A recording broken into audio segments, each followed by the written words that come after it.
Hi, welcome to the coaching game. And guess what day it is? Oh, it is coaches creating change with one of my very favorite people, Laurie Lawson. We get into a lot of trouble together. We do, but we always have fun doing it. We So do, God. yeah, and this is Yeah, very Yoffe. right. Yeah, those are the coaches creating change. And we were talking today, and it was not today. We've been talking for a while about this, and it's like biases. It's like how do you deal? And this is everyday life, not just coaching. It's like how do you deal with someone who you're biased against, or who has a Oh, bias that you disagree with? And not oh, sure we came up with an answer, but we came up with some different kind of ideas. So we thought we would start off with that and see where see we where end it up. goes. See Yeah, where it goes. Oh yeah. my goodness. So, Laurie, we talked about this and it's a very tricky topic. Actually, I was just thinking, I'm kind of sidetracking for a bit. Here we have coaches creating change, and my podcast is Extraordinary Work Conversations about Creating Change. Mm. So, creating change has been part of my DNA forever. And I had a woman a couple of episodes ago that talked about she's a civility officer and goes into companies and trains people on biases on workplace issues.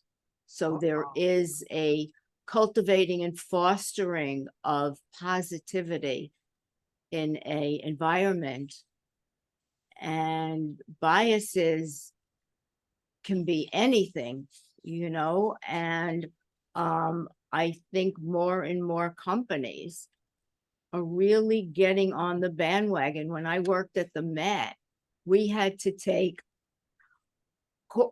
training in racial issues and biases.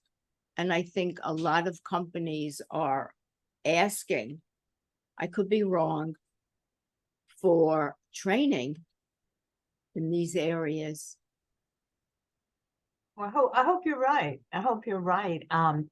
Yeah, I think it's so funny because today we have a presidential candidate running on non-woke issues. It's like how we don't want to be woke. And then we have other people who are going, my God, you can't get woken up. It's like, and I think the idea and the trick is to, number one, first examine yourself and say, well, what biases do I have? And then, but in companies can foster that. They can say, well, this is not our target market, so let's ignore them. Right. Whereas maybe the Latino market is our market, so we'll go after them. And that is a bias. It may be a bias in favor of one group over another, but it's still a bias. And I hope companies are being aware of that. It's like, yeah, that may be your market, but how about expanding your market to include everybody so we can all get a That of whatever that they're is selling, that is right? true. It's taking time, and also bias about women, Oh my goodness. bias could Yeah, be about anything. To answer your first question, I think we all have biases.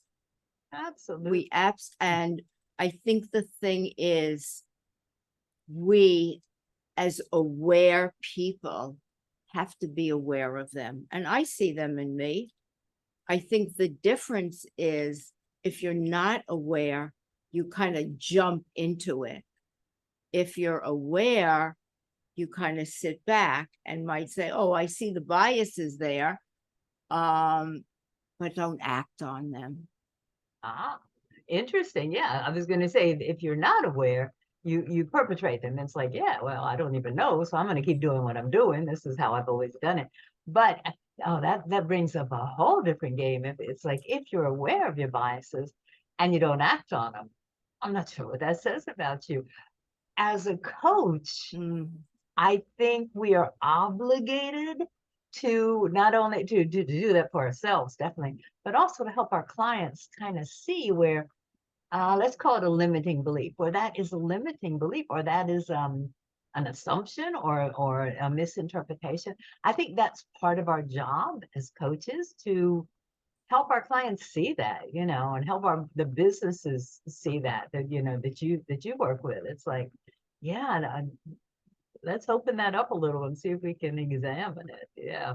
Um, I think if we see it, if it's not in your face so much with the client, they allude to it, and you pick up on it. Right. I think we have, as coaches, have to tread lightly on how we approach it. Oh, I so don't think you can go and blurt it out. I think you have to, at least for me, right? You have to tease it out. You have to try to understand what exactly the bias is. I What, agree. yeah, Yeah. where did it come from? What's maybe a limiting belief Hmm. or an assumption? Right. You have one bad experience with someone, and then you make it into all, right? It comes from it. I think it also comes from wanting to be right. It's like I'll piggyback on what you just said. You have one bad experience with someone, and then oh, well, that must be how they all are. And then you start looking for evidence to see, oh, okay, and that's all you see is evidence, perpetrating your viewpoint. And it's like, well, of course I'm right then. That I'm not responsible. It's their fault. Right. And you gotta be careful not to fall into that. Because you're right, it's so easy to do that. Uh, yeah, so I love that you brought that up. It's like, yeah, and we got to watch that too, because we tend to look for things to prove we're right. I don't know why we always want to be right, but we do. Well, it's evidence-based, right? You Yes, you you yes, hold on to your righteousness, you're yes. right, and then you look to build a case. It's with everything, a candidate, right? That you don't, if you've had this belief, you want to hold on to that belief, I think, and not give it up, because what would it look like if you burst that bubble and they didn't have that?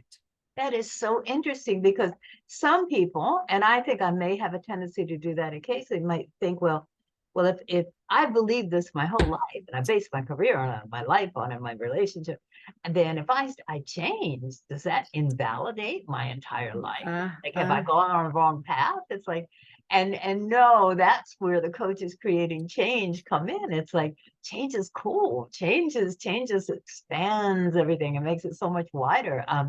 But I think that's a tendency you want to hold on to too. It's like, oh my God, well, no, that I've based everything on this belief, and now you're telling me it's not true. So right. that's another thing where, as I like you say, you have to tease it out and go, it's okay if you change. But Yeah, you have to have them have the aha moment yeah. where they see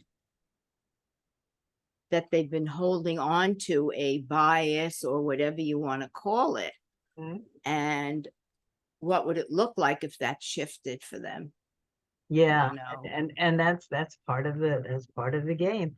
It's and I think well, I will tell you one of my previous biases, and I have no idea where it came from. I could not stand an English accent or British accent. Everybody goes, "Are you crazy? That's the best accent." I couldn't. It drove me crazy. And then I started. It's so crazy because I think it was, I don't know, another lifetime for sure, because it has nothing to do with this lifetime. But I think once you start opening yourself up to it, and what happened was during the pandemic, I subscribed to audiobooks, and almost every book in there is being read by someone with a British accent. And you start getting used to it, and you go, well, that's not so bad. And I'm starting to learn some of the terminology. But I think as long as you close yourself off, then I don't think you're not going to be accessible to change. Change is just not going to happen for you. You've got to go, okay, this is not my comfort zone, but this is I'm going to give it a try. Yeah. It's, I think for some people to change, it's like turning the Titanic, you know, Slowly. or slowly, or for some reason, there's a lot of fear in change. I personally, love to change. I love to change attitudes. I love to change. It's like stripping one persona away and coming up with a new one. Right. And that comes from being, I think, experiences, and as we get older, our lenses open more, and or some shut. I was going to say, yeah, not always. Mhm. And if that's the case, how do you segue into the new learning? What has to peel away? I love that you said fear. A lot of people do fear change. I remember I've a phone, cell phone. I'm still not the biggest fan of a cell phone, but I remember when they first came out, I was like, I don't need one of those. No, I'll just I did it. And eventually you have to be willing to go, I accept I don't know anything at all about this, but I'm gonna give it a try. The show, it's like when it went from analog to digital, and honey, I still don't know what that means, but we had to take all this new training again, and it's like, all right, I don't know what I'm doing, but I'm gonna do it and open it up, and thank heavens that did happen because of the pandemic, because we couldn't go to the studio for so long. But yeah, so I think it's maybe necessity is one. Remember when everybody used to smoke in the office? Now it's either you got to change. That's a Got to go. The New Yorker cartoon of everyone out on a ledge smoking. and that's where they are downstairs. That just outside Right. the door. But so I think necessity is one reason, of course, but the other one is moving out of that comfort zone. We work so hard to create a comfort zone. I feel comfortable with this, and this is going to make me feel better. And then it's like, well, no, get out of it and go further and get those feelings all over again. Yeah. A lot Yeah. of people are like, Well, nah, I don't think so. right. And that's, there's, and I definitely talk to my clients. We all want a comfort zone, a comfort place. I call it a blankie with milk and cookies. That, So yeah, it's a warm, cozy place where you feel safe. yeah. And it's great for a short amount of time, but you don't grow, you don't learn, you don't develop there. Right. It's a place to have a respite, and then to stick your nose out and say, okay, I'm going to do whatever I need to do. But there's something, people stay one way their whole lives. They dress the same way, they wear their hair the same way, they look exactly the same from when they're a teenager until the end, and they don't change at all. And there's something, it's an identity. They have this identity, and all of their thinking, right? Their biases, their hates, their likes, all go into that bucket of who they are. That brings up a whole other game changer. And I think vulnerability. I think you've got to be vulnerable. You've got to say, I'm gonna change. And I don't think we can fault people. I think we both had clients who you realize this is not going to work. They are just they they try, but it's like, yeah, but, yeah, but, blah, blah, blah.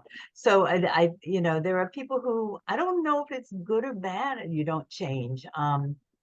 If you're totally happy, hey, why would you change? Well, whether they're happy or not, they might not know it. Exactly. So I think, they are set and they've created a persona based on, I think, fears in a lot of cases. So rather than step out, they stay put, and that's their place of being. And either they might not know any better, Right. or they might not want to know any better. And, they stay with their biases and everything else, and nothing will change them or shake them. And, you have, in some way, you have to respect that as well. So those people might not come to coaching. Probably not. Yeah, probably not. That people that might be unaware of their biases and they get in hot water and don't understand why, they may see coaching to say, hey, I don't understand what I'm doing wrong, right? Or why is this happening?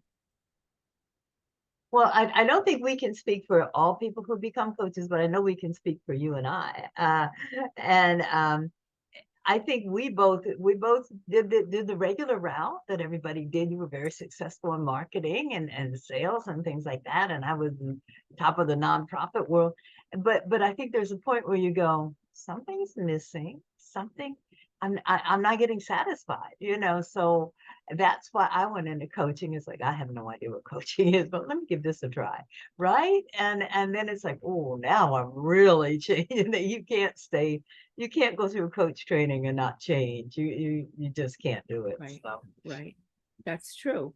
yeah. And I certainly believe, if you, as a coach, if you haven't expanded your horizons, that you can talk about anything from soup to nuts, literally. And a client comes with something that you're not comfortable with, you are not going to serve that client. Right. And it would be up to the coach to maybe say, you know what, Joe, I don't think I'm the right person for you. I agree. And I think that's a tough one. And I was going to ask you, what do you do when you realize, oh, I have a bias against this person? It's like, I really disagree with their principles. I disagree with their ethics, whatever it is.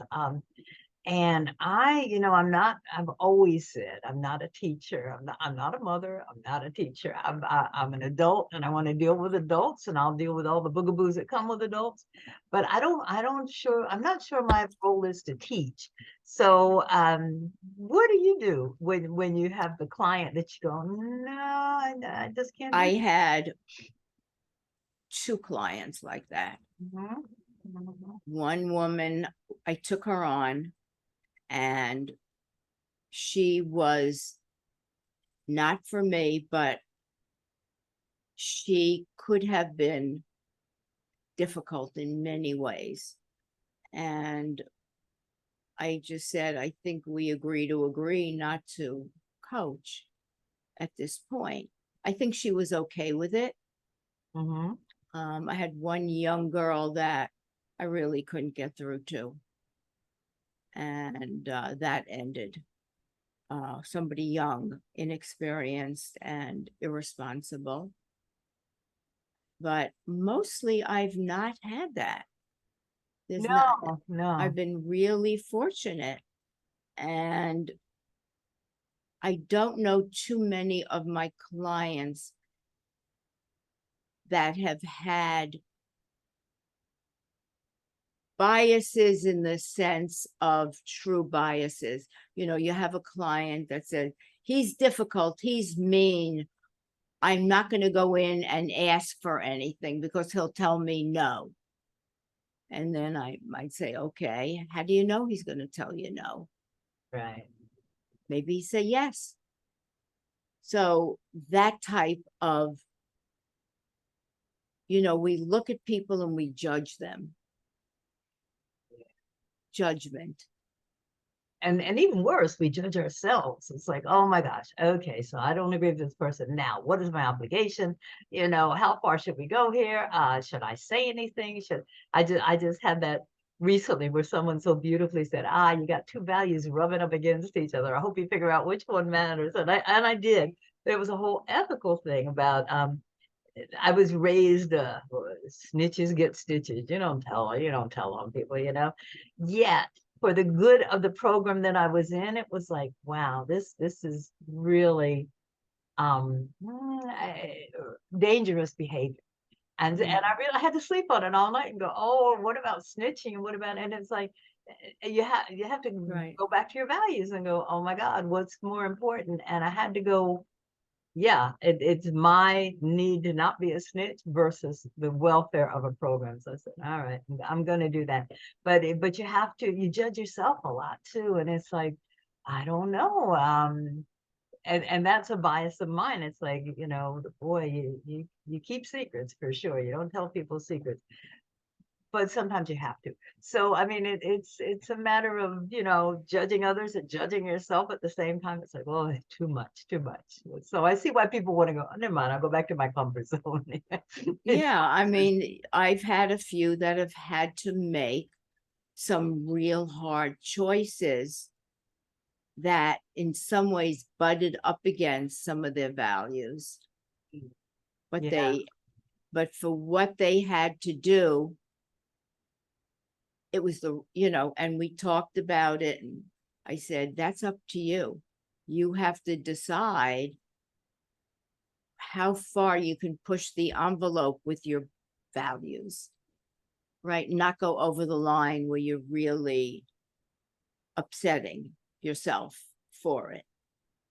And maybe even, I don't know, how valid are your values? I mean, as a child, you Sure. don't want to be called a tattletale. Now I don't really care. I try not to be a tattletale, but that's a thing as a child, I was raised, you just don't do that. Yeah. But now it's like, I was also raised, mind your business. Well, now I'm in a business where I'm minding your business. I'm asking you personal questions. So sometimes you have to uh, expand, modify, get rid of some of those values and see if you can find more Well, valid right, values. right, Yeah. exactly. You come from the South, right? Right, yeah. So So, it makes a difference. You're absolutely right. It's like when I got up here, it's like, what? There were so many things that were poking in my values. It's like, wow, you adapt. You either adapt right. or you go on, And yeah, my that's values weren't very that true. strong that I couldn't adapt. But yeah, so it's I,